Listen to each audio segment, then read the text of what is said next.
Good afternoon students. So my today's topic is Alzheimer disease. ठीक है। So Alzheimer disease and Parkinson disease में difference है। ठीक है। सेम डिफरेंस ये है कि दोनों ही प्रोग्रेसिव डिसऑर्डर्स हैं। ठीक है। दो सिमिलरिटी दोनों में ये है कि दोनों ही प्रोग्रेसिव डिसऑर्डर्स होते हैं, मीन्स ये धीरे धीरे डेवलप होते हैं। ठीक है। सेकेंड डिफरेंस ये है कि अल्जीमर डिजीज़ में thinking, behaviour and social skill किसी भी पर्सन के धीरे धीरे कम होने लगते हैं। ठीक है। और लेकिन पार्किंसन डिजीज़ में मेनली मूवमेंट से रिलेटेड पेशेंट को प्रॉब्लम होती है, जैसे बॉडी में रिजिडिटी हो जाती है। ठीक है। ट्रिमर्स आते हैं और उसकी स्पीच में प्रॉब्लम होती है। ठीक है। तो यहाँ पे अल्जीमर डिजीज़ की अगर डेफिनेशन देखिए तो Alzheimer disease is a progressive disorder that causes brain cells to degenerate and die. ठीक है। तो यहाँ पे अब कौन सी ब्रेन सेल्स यहाँ पे डीजनरेट हो रही हैं, देखो यहाँ पे मेनली क्या होता है, ब्रेन सेल्स हैं जो अल्जीमर डिजीज़ में नॉर्मली ये इस टाइप की हैं, दिख रही हैं आपको, देखो नॉर्मल न्यूरोफिब्रिल्स। ठीक है। न्यूरॉन्स के नॉर्मली ये दिख रहा है स्ट्रक्चर सेल्स का। और लेकिन अल्जीमर डिजीज़ में क्या होता है कि ये टेंगल्स जैसे बन गए हैं, देखो अलग अलग हो गए हैं। ठीक है। और इनके बीच में एक अमाइलॉइड फ्लेक्स बनने लगता है, जो वाइट कलर का आपको दिख रहा है यहाँ पे सब्सटेंस, ये अमाइलॉइड फ्लेक्स होता है। तो अल्जीमर डिजीज़ में ये फॉर्म होने लगता है। ठीक है। फर्स्ट जो ब्रेन्स की सेल्स होती हैं वो डाई होने लगती हैं। ठीक है। और ये सेल्स का स्ट्रक्चर चेंज हो जाता है, ये टेंगल्स जैसी हो गई हैं और अमाइलॉइड प्लेक का फॉर्मेशन यहाँ पे होता है। तो फर्स्ट कॉजेज़ इसमें ये है कि नर्व डैमेज है फर्स्ट कॉज। ठीक है। मेनली ये नॉर्मल पार्ट होता है एजिंग का, कि एज के साथ साथ ब्रेन्स की सेल्स जो होती हैं वो डिजनरेट होती हैं, लेकिन जो नर्व सेल्स होती हैं वो टेंगल्स होगी जैसे मैंने आपको दिखाया, और बीटा एमाइलॉइड प्लेक्स यहाँ पे फॉर्मेशन होने लगता है। और कभी कभी क्या होता है कि हाई ब्लड प्रेशर और हाई कोलेस्ट्रॉल के लेवल से भी क्या होता है कि ये सारे चेंजेस आते हैं ब्रेन के सेल्स में। ठीक है। Then types of Alzheimer disease. ठीक है। दो टाइप की अल्जीमर डिजीज़ होती है, एक early onset Alzheimer's and second is late onset Alzheimer. So early onset Alzheimer जो होता है ये मेनली यंगर एज में होता है किसी भी पर्सन में। ठीक है। मेनली 65 तक या ठीक है। और ऐसे पर्सन को डाउन सिंड्रोम का रिस्क भी होता है जिनको अर्ली ऑनसेट अल्जीमर होता है। और लेट ऑनसेट अल्जीमर जो होता है वो मेनली आफ्टर 65 के बाद होता है। और ये मेनली फैमिलीज़ में रन नहीं करता है, मीन्स कि फैमिली किसी की फैमिली में है तो उसको भी होगा ऐसा नहीं है। देन सेकंड है कि अब कुछ वार्निंग साइंस होते हैं अल्जीमर के। ठीक है। जैसे स्टार्टिंग में जैसे डेवलप होना स्टार्ट होती है डिजीज़, तो फर्स्ट है कि उसको डिफ़िकल्टी होगी किसी भी चीज़ को रिमेंबर करने में, जो जस्ट अभी उसके सामने हुई है उसको ही वो भूल जाएगा। And second, inability to plan और solve problem and losing track of dates, season, time, ये सब वो भूल जाता है। Misplacing things, mood and personality changes, decision making उसकी पुअर हो जाएगी, कन्वर्सेशन नहीं कर पाएगा किसी से भी, एंड फैमिली टास्क को ही वो कंप्लीट नहीं कर पाएगा अपने। तो ये वार्निंग साइंस है, अगर पर्सन को ये चीज़ें फेस कर रहा है वो इनिशियल स्टेजेस में ही, तो मीन्स कि उसको पार्किंसन डिजीज़, अल्जीमर डिजीज़ के रिस्क में है। ठीक है। ये अर्ली साइंस दिख रहे हैं आपको। मेमोरी लॉस है, change in mood, misplacing belongings, hard to complete familiar task, confusion होगा, टाइम प्लेस से रिलेटेड, सोशल विड्रॉल कर लेता है, poor judgement, struggling to communicate and changes vision. Then symptoms देखते हैं। ठीक है। मैंने तो सिम्टम्स आपको बताए, मेमोरी, थिंकिंग और सोशल स्किल से रिलेटेड सिम्टम्स थे। तो फर्स्ट सिम्टम है loss of memory, second problem in thinking, third problem in speaking, reading and writing, next disorientation in time and place, next is poor और decrease judgement, वो किसी भी चीज़ को जज नहीं कर पाता है, बैठे कि मेरे लिए राइट है रॉन्ग है, difficulty in doing simple task and difficulty in having elaborate thoughts, drastic behavioural changes होने लगते हैं। तो ये कॉमन सिम्टम्स होते हैं अल्जाइमर डिजीज़ के। ठीक है। तो और अगेन हमें डिवाइड करें तो उसमें तो कॉग्निटिव पता आपको, कॉग्निटिव में आता है उसके थिंकिंग, रीजनिंग से रिलेटेड टास्क नहीं कर पाएगा। ठीक है। जैसे किसी भी चीज़ थिंकिंग एबिलिटी उसके अंदर नहीं होगा, उसको कन्फ्यूज़न होने लगता है, भूलना और मेंटली कन्फ्यूज़न होने लगा, किसी भी चीज़ को याद नहीं कर पाता, ये कॉग्निटिव चेंजेस आते हैं। बिहेवियरल में चेंजेस आते हैं उसके, वो एजिटेशन उसको होने लगती है, फ्रस्ट्रेट होने लगता है, किसी भी चीज़ को रिपीट करेगा, किसी भी वर्ड्स को जो उसने बोले हैं, पर्सनैलिटी में चेंजेस आते हैं उसके, और अपनी पर्सनैलिटी से एक तरीके से लॉस्ट हो जाता हो, ठीक है। मूड से चेंजेस आएंगे, उसमें एंगर हो जाता है, लोनलीनेस, मूड स्विंग्स पर्सन को होगा। साइकोलॉजिकल सिम्टम्स जो उसमें होते हैं, डिप्रेशन, हेलुसिनेशन और पैरोनिया, ये लास्ट स्टेजेस में होते हैं पेशेंट में। जैसे पार्किंसन डिजीज़ में था, लास्ट स्टेज में उसको साइकोलॉजिकल सिम्टम्स आने लगते हैं, डेल्यूजन, हेलुसिनेशन, तो इसमें भी सेम यही होता है। देन डायग्नोस्टिक टेस्ट है, तो इसके लिए हेल्थ हिस्ट्री है। Ask a question about past and current health से रिलेटेड हम क्वेश्चंस पेशेंट से पूछ सकते हैं, हेल्थ हिस्ट्री कलेक्ट कर सकते हैं।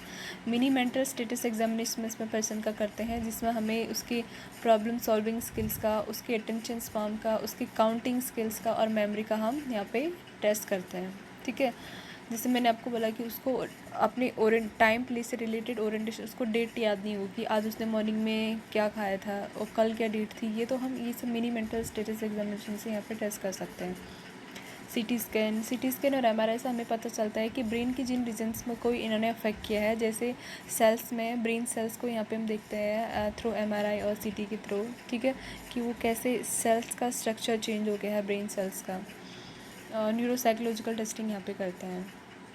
देन उसके बाद इसका ट्रीटमेंट, ठीक है। तो इसके ट्रीटमेंट के लिए मेनली कुछ थेरेपीज़ भी होती हैं, ठीक है। बिहेवियर थेरेपी यहाँ पे पेशेंट को देते हैं, और कुछ कॉमनली यूज ड्रग्स हैं, जैसे कोलिनर्जिक इनहिबिटर्स यहाँ पे देते हैं, डोनाजेपिल और रिवास्टिकमाइन, ये कॉमन ड्रग्स होती हैं, ठीक है, जो पेशेंट्स को क्या करती हैं। सो कोलिनेस्टरेज इनहिबिटर से क्या होता है कि पर्सन के कॉग्निटिव फंक्शंस को इम्प्रूव होता है, ठीक है। मेनली डोनापेजिल, रिवास्टिकमाइन इस कैटेगरी के ड्रग हैं, लेकिन इससे कुछ साइड इफ़ेक्ट्स भी हैं, जैसे diarrhoea, nausea, loss of appetite, sleep disturbances patient को होते हैं यहाँ पे। इन सीरियस कंडीशन में कार्डियक डिसऑर्डर्स भी पेशेंट को हो सकते हैं ड्रग की ओवरडोज से। और सेकेंड ड्रग है मेमेंटाइन, ये ड्रग भी अदर ड्रग है जो क्या करती है, ब्रेन सेल कम्युनिकेशन नेटवर्क जो हो गया स्लो हो जाता है, उसको क्या करती है, सही करती है, ठीक है। सीवियर एल्ज़ाइमर डिसीज़ में इसको हम देते हैं। देन इसके अलावा एक पेशेंट को यहाँ पे रिस्क होता है फॉल का, क्योंकि मैंने आपको बताया उसके बिहेवियर में चेंजेस होने लगते हैं, ठीक है। कॉग्निटिव फंक्शन सही नहीं है, तो वो अपनी पर्सनैलिटी से लॉस्ट हो जाता है एक तरीके से। तो ऐसे कंडीशन में पेशेंट को एक सेफ़ और सपोर्टिव इन्वायरमेंट देना ज़रूरी होता है, ठीक है। हम क्या कर सकते हैं, उसकी लिविंग सिचुएशंस को हमें क्या करना है, अडेप्ट करना है ऑफ अ पर्सन की। और जैसे उसके ऑलवेज़ हमें कीज़ हैं, वॉलेट्स हैं, मोबाइल नंबर्स हैं, अदर वैल्यूबल्स हैं जो भी घर में होते हैं, उसमें क्या करना है, एक ही प्लेस पे रखना है, ठीक है। क्योंकि उसको क्या है, फॉरगेटफुलनेस होने लगती है पर्सन को, तो जिससे उसकी कॉमन जो नीड्स की चीज़ें हैं उसको एक कॉमन प्लेस पे रखना है, जिससे कि वो लॉस ना हो। उसके मेडिकेशंस को हमने एक लोकेशन पर रखना है, ठीक है। और डेली हमने चेक करना है उसके डोसेस को, ठीक है, क्योंकि मे बी उसको फॉरगेटफुलनेस है तो वो ओवरडोज भी कर सकता है, ठीक है। तो डेली हमने उसके मेडिसिन में क्या करना है, देखना है, चेक करना है। और जो भी उसके फाइनेंसेस होते हैं, जैसे ऑटोमेटिक पेमेंट है, ऑटोमेटिक डिपॉजिट, ये सब करना है पहले से, क्योंकि उसको कैलकुलेशन से रिलेटेड भी प्रॉब्लम होती है, मैंने आपको बताया। उसके कैरी है mobile phone with location capability so that our caregiver can track his location, ठीक है। Make sure regular appointments are on the same day at the same time as much as possible, ठीक है। Means कि उसकी वो अपनी activities को खुद से प्लान नहीं कर सकता, ठीक है, क्योंकि मेनली उसको मेमोरी में प्रॉब्लम होने लगती है। तो हमें उसकी जो एक्टिविटीज़ होती हैं उसको इस तरीके से अरेंज करना है कि वो हमेशा एक डेट पे हो और एक सेम प्लेस पे हो, ठीक है। Then next is nursing care of Alzheimer patient. So first diagnosis is physical impaired physical mobility. Physical mobility उसको हो जाती है किससे रिलेटेड, कि वो अब अपने उसको बिहेवियर में चेंजेस आने लगते हैं, ठीक है। Related to progression of Alzheimer disease as evidence by weakness, ठीक है। बॉडी में वीकनेस है, ठीक है, तो उस वजह से क्या होगा, उसकी मोबिलिटी क्या होने लगती है, अब इम्पेयर्ड होने लगती है, ठीक है। वो अपने जैसे पार्किंसन डिजीज़ में होता है, बॉडी में रिजिडिटी होने लगती है, तो उसके बॉडी का मूवमेंट नहीं हो पाता, वो बहुत छोटे छोटे स्टेप्स रखता है वर्किंग में भी। तो इसी तरीके से फिजिकल मोबिलिटी यहाँ पे कम हो जाती है पेशेंट की। तो ऐसे कंडीशन में क्या करना है, फर्स्ट इज़ उसकी फंक्शनल एबिलिटी को असेस करना है अपनी, कि वो कितनी हद तक अब ख़राब हो चुकी हैं। Second, assess patient degree of cognitive impairment. Cognitive impairment को हमें देखना है कि उसकी कॉग्निटिव इम्पेयरमेंट कितना ज़्यादा हो गया है, ठीक है, वो उसकी थिंकिंग मेमोरी में कितने चेंजेस आए हैं, और एबिलिटी टू फॉलो कमांड्स, वो कमांड को फॉलो कर सकता है या नहीं, ठीक है, और उसको क्या नई चीज़ें अडॉप्ट करने की नीड है, ये हमें असेस करना है। Then third is provide patient with enough time to perform a mobility related assignment, use simple instruction. तो पेशेंट को हमें सिंपल इंस्ट्रक्शन यहाँ पे देना है, and range of motion exercise हम उसको प्रोवाइड कर सकते हैं। Assist patient with walking if it all possible. Then next is risk for injury. Risk for injury है तो ऐसी कंडीशन में क्या करना है, हमें फर्स्ट तो इम्पेयर्ड एबिलिटी जो है उसको असेस करना है। उसके अंदर इम्पल्सिव बिहेवियर है या विजुअल परसेप्शन में डिक्रीज़ हो रहा है, ये सब असेस करना है, ठीक है। Assess patient surrounding for hazard remove them. उसके आसपास की चीज़ों को हमने असेस करना है कि उसको खतरा तो नहीं है, और मिनिमल हो सके तो उसके आसपास हमें क्या करना है, हटा देना है ऐसी चीज़ों को, हैजर्डियस चीज़ों को। Divert attention to a client with agitated और dangerous behaviour like getting out of bed by climbing the fence bed. Maintain adequate lighting रखनी है वहाँ पे पेशेंट के रूम में। Instruct patient family to keep pathways clear, move furniture. Instruct family to ensure that patient has hearing aids, glasses and other if they have a sensory deficit. Then other nursing diagnoses are impaired verbal communication related to psychosis या Alzheimer. So as evidenced by confusion, anxiety, restlessness, disorientation to person, place, time and circumstances, agitation, flight of ideas. ठीक है, तो impaired verbal communication patient को यहाँ पे होता ही है Alzheimer disease में। किस वजह से, या तो साइकोसिस होने लगता है जब लास्ट स्टेज में मैंने आपको बताया अल्जीमर डिजीज़ की, या पार्किंसन डिजीज़ में, तो उससे रिलेटेड सिम्टम का क्या हमें कैसे पता चलेगा, अगर पेशेंट को कन्फ्यूजन होगा, एंग्जाइटी होगी, रेस्टलेसनेस होगा, डिसोरिएंटेशन होगा अपने टाइम प्लेस और पर्सन के अकॉर्डिंग, जब वो एजिटेटेड होने लग गया है, फ्लाइट ऑफ आइडियाज़ होने लग गया है, ठीक है, वो काफ़ी देर बाद अपनी जो पहले उसने चीज़ बात कही थी उस पर आ रहा है, तो ये सब इम्पेयर्ड वर्बल कम्युनिकेशंस के साइंस होते हैं, ठीक है। तो इससे रिलेटेड नर्सिंग इंटरवेंशन आपको लिखना है। Then next diagnosis is social isolation patient का होने लगता है, ठीक है। सोशल आइसोलेशन होने लगता है related to unacceptable social behaviour, क्योंकि उसके बिहेवियर में ऐसे चेंजेस आने लगते हैं कि अब वो खुद को सोसाइटी से विड्रॉ करने लगता है।